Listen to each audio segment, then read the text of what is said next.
كيفاش تحبس الحوار الداخلي اللي كيتعبك في عقلك؟ واش عمرك حسيتي براسك انك كتعيش في دماغك اكثر من الواقع؟ ملي كتفيق في الصباح ما كتفوتش حتى دقيقه حتى كيبداو الحوارات في راسك، كيبداو تخيلات وسيناريوهات اللي كتدخلك في واحد الموضوع وكتخرجك في موضوع اخر ما لا نهايه. كيبدا عقلك يصوب واحد المحادثه اللي كاينه في الواقع واللي ما كايناش نهائيا. والغريب في الامر هذا الصوت ما كيسكتش ولو حتى وانت ناعس. فالدراسات في علم الاعصاب كتبين بان العقل البشري كيقدر ينتج ما بين 60,000 و 70,000 حوار كل يوم، والغالبه ديال الافكار كتكون سلبيه. يعني اغلب الناس كيكون عندهم هذا الحوار الداخلي. فغير ما تقلقش، حتى هذا الشخص اللي كيهضر معك حتى هو مر من نفس المرحله. فاليوم غادي نساعدك بابحاث علميه وطرق كيفاش تخرج منها، حيت الا ما وقفتيش على هذا الشيء عقلك كيولي كيخدم ضدك مباشره. فعوض ما يكون هو وسيله باش يساعد لك حياتك، كيولي واحد السجن اللي كيخليك فيه يوميا. واللي كيوقع هو انك كتفقد حتى الثقه والحماس والهدوء ديالك. فربما انت كتظن الحل هو انك تحاول توقف وما تبقاش تفكر، ولكن الحقيقه راه عكس هادشي كامل. حيت كل ما كتجهد التفكير كل ما كيزيد يقوى اكثر. علاش؟ حيت العقل كيتعامل مع المقاومه كاشاره ديال الخطر، وكيزيد ينشط نفس الافكار باش يحميك من داكشي اللي كيسحب له هو تهديد. وهنا كتبدا الدوامه ديال الحوار اللي ما كتساليش وكتخليك كل نهار مقلق. وهذا الفيديو هذا اللي كتشوف راه ما غاديش يكون عادي، حيت غنوريك بمنطق علمي ونفسي شنو كيدير هذا الحوار في العقل ديالك ومنين جا، وشنو هي الطريقه الحقيقيه باش توقفوا بلا مقاومه. فشنو هما النقط اللي غادي ندوزو منهم في هذا الفيديو؟ فالنقطه الاولى، شنو هو الحوار الداخلي وكيفاش كيتعبك. النقطه الثانيه، منين كيجينا هذا الصوت الداخلي. النقطه الثالثه، كيفاش تحبس هذا الصوت الداخلي بطريقه فعاله. دابا عرفتي الخطه ديال الفيديو، يلا نبداو.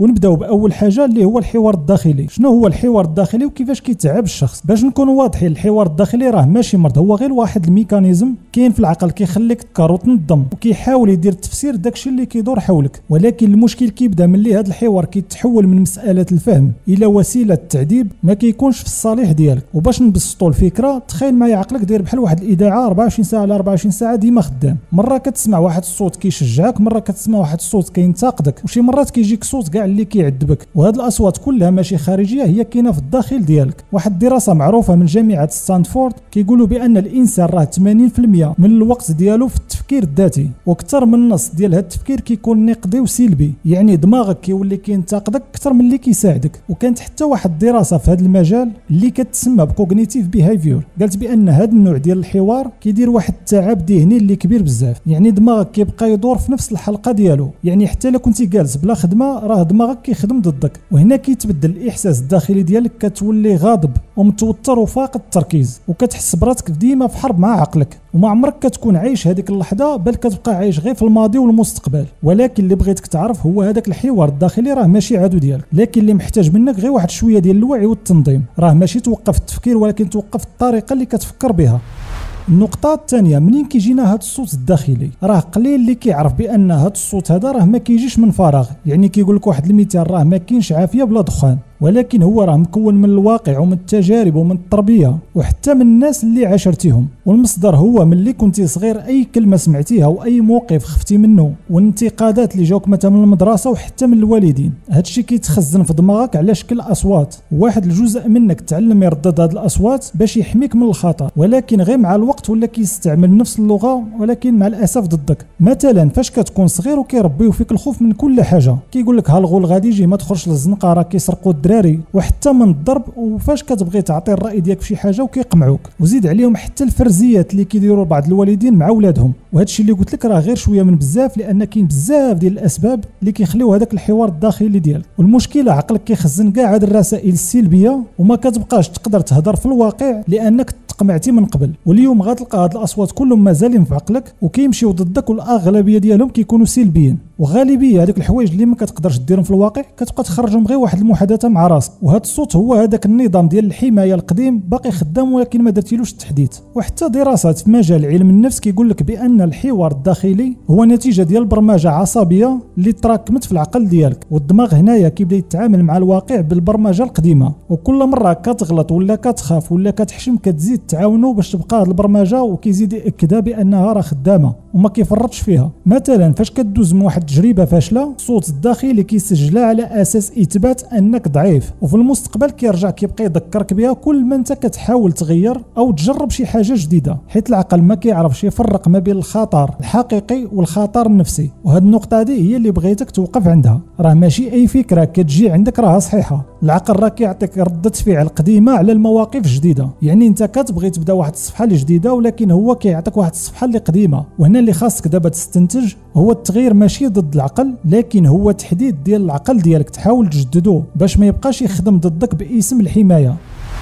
ودابا وصلنا للنقطة اللي مهمة وكتسناها، كيفاش تحبس هذا الحوار الداخلي. أول حاجة بغيتك تعرفها هو راه ماشي أن خاصك تسكت عقلك، لأن عقلك راه ما غاديش يسكت، حيت هو داير بحال البحر ديما فيه المواج، ولكن تقدر تشوف هاد المواج وما تغرقش فيهم. كاينه واحد الدراسة اللي داروها بعض الباحثين من جامعة هارفارد على التأمل والوعي الذاتي أو اليقظة الذهنية. قالت بأن الناس اللي كيتعلموا يراقبوا الأفكار ديالهم وبلا ما يحكموا عليها كيتراجع عندهم النشاط في واحد المنطقة في المخ اللي عندها ترابط مع العقل، وكتقوي النشاط ديال المنطقة اللي مسؤولة على التركيز والهدوء. بمعنى أخرى راه ماشي كيتخلصوا من الفكرة، لكن كيتعلموا يشوفوها ويتعاملوا معها بحال شي فيلم، ما كيدخلوهاش في الواقع والحقيقة. وباش تجنب هذا الشيء كاملين غادي نعطيك 4 ديال النقط علمية اللي تقدر تستعملها، والخامسة ديالي ولكن حتى هي مثبوتة علميا. وأول حاجة هي المراقبة بلا مقاومة. ملي يبدا الحوار ولا تجيك فكره سلبيه ما تحاولش انك تضغط على راسك تحيدها، حاول ما تبداش غير الحوار وما تعطيهاش اهميه وخليها تمشي بحالها غتمشي بوحدها. فاش كدير بحال هذا الشيء راه كتعلم عقلك بان راه ما خصوش يبقى يجاوب على كاع الاسئله اللي كيجيبهم له العقل ديالو، حيت العقل راه في الاول كينبشك غير بشويه بواحد السؤال صغيور وكيعطيك واحد طول منه وكيبدا معاك، وهنا انت كتستمر وما كتبقاش باغي توقف. الا علمتي راسك انك توقفوا من البدايه، هنا كتعلموا كيفاش يدير واحد المسافه ما بينك وبين الحوار الداخلي. ثاني حاجه التقنيه ديال الكتابه يوميا. خذ واحد الورقه وكتب فيها كاع هذاك الشيء اللي عندك في دماغك. علميا الكتابه كتنقل النشاط العصبي من الجزء العاطفي في المخ للجزء المنطقي، يعني كتخرج الضغط وكتخلي الافكار تفقد السيطره عليها. فكتب بحال الا كتهضر مع راسك باش كتحس شنو باغي دير. كاع هذوك الحوارات حولهم في الورقه، ومن بعد 10 دقائق غادي تحس بان هذاك الحوار الداخلي بدا كيموت، لانك ما بقيتيش محتاج تهضر مع راسك في دماغك، لانك راك كتبتيها وديجا فرغتيها.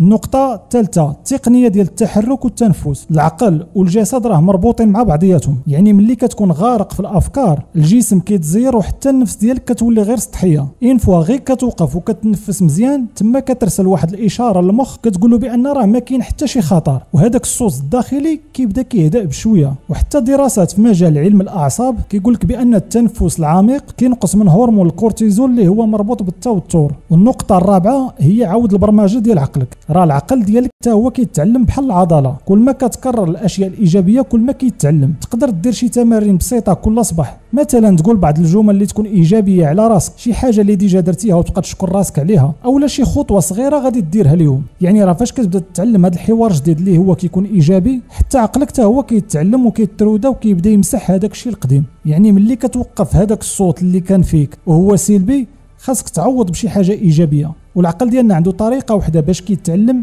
هي التكرار. كل ما كتعاود كل ما كتنجح. يعني هذاك الصوت اللي غتولي تسمع اليوم هو اللي كيبني الطريق ديالك للمستقبل ديال غدا. والنقطه ديالي اللي هي الخامسه واللي غتكون مثبوته علميا، فالمشكل ديالنا حنا وثقافتنا اللي كبرنا فيها وهذاك الشيء اللي عمرو فينا، فالحوايج اللي هي بسيطه مثبوته علميا ديما كنبقاو نضحكوا عليها ونحسبوها خرافه وجهل. بحالاش الا نصحتك بالتامل، فبزاف ديال الناس غادي يبقاو يضحكوا على هذه الفكره حيت ما عارفينش القوه ديالها وما جايبينش ليها الخبار، وهي واحد القوه كبيره اللي كديرها فابور بلا طبيب بلا دواء وكتعطي النتيجه في البلاصه اللي كديرها.